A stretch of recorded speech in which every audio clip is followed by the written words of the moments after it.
படிக்கணும் என்ன? சரி வா.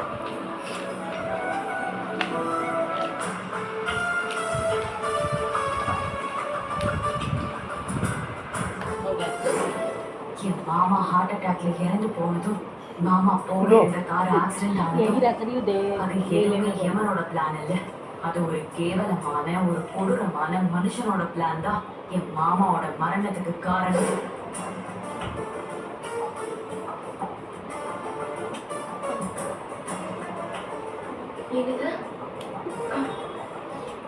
என்னாச்சு? ஈஸ்வரி கிட்ட பேசிட்டீங்களா? அவ என்ன சொன்னா?